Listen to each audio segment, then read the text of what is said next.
नमस्कार।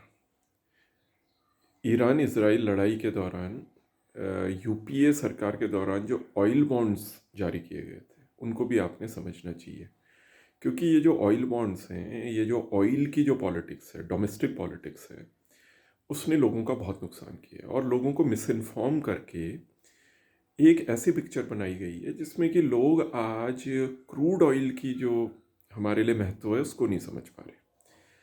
तो सबसे पहला बिंदु तो ये है कि जो ऑयल बॉन्ड 2005 से 2010 के दौरान यूपीए या फिर कांग्रेस के नेतृत्व में जो यूनाइटेड प्रोग्रेसिव अलायंस की जो सरकार बनी थी, उसमें जो जारी किए गए वह पहली बार नहीं जारी किए थे।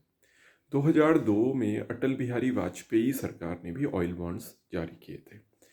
अब दूसरा बिंदु ये आता है कि ऑयल बॉन्ड्स क्यों जारी किए गए। तो देखिए, ऑयल बॉन्ड्स इसलिए जारी किए गए क्योंकि आपको ये पता है कि जो कच्चा तेल है उसमें हम अ, बाहर के देशों पर निर्भर हैं, उसको हमको इंपोर्ट करना पड़ता है।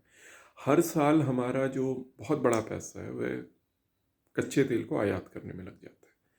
अब जो इंटेलिजेंट सरकारें होती हैं वे क्या करती हैं, उनको ये पता है कि उनको ये पता होता है कि लोगों को भी आप बहुत महंगा तेल नहीं बेच सकते। क्यों? क्योंकि इंडिया एक लो मिडिल इनकम कंट्री है। तो अगर आप उन पे बहुत फ्यूल का बोझ, पेट्रोल डीजल की प्राइसेस का बोझ अगर उन पे डाल देंगे तो वे फिर बचत वचत कुछ कुछ नहीं कर पाएंगे, बहुत बड़ा एक पैसा उनसे निकल जाएगा।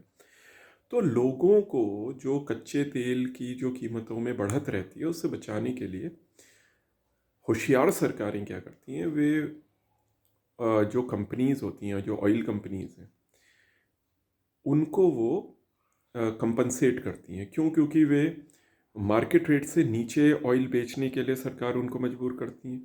तो उनको कंपनसेट करने के लिए वे क्या करती हैं, ऑयल बॉन्ड्स को जारी कर देती हैं, जिसमें आने वाले सालों में उनको जो उन्होंने यहाँ पर सब्सिडी दी है, आने वाले समय में वो धीरे धीरे करके उनको पे कर दिया जाता है। और ये एक अच्छी प्रैक्टिस है। इसका फ़ायदा ये होता है कि तेल की कीमतें भी लोगों की पॉकेट के हिसाब से कम कम बनी रहती हैं। और जो आपका एक साल के अंदर जो आपका बजट आउटफ्लो हो जाता, पैसे का सीधे आपको अपने उसमें से देना पड़ता है, वो आपने अगले 20 साल में कर दिया।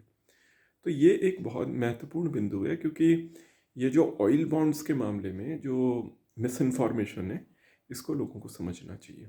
और लोकतंत्र है, लोगों का राज है, तो इसमें लोगों को प्रोटेक्ट करना सबसे आवश्यक है। धन्यवाद।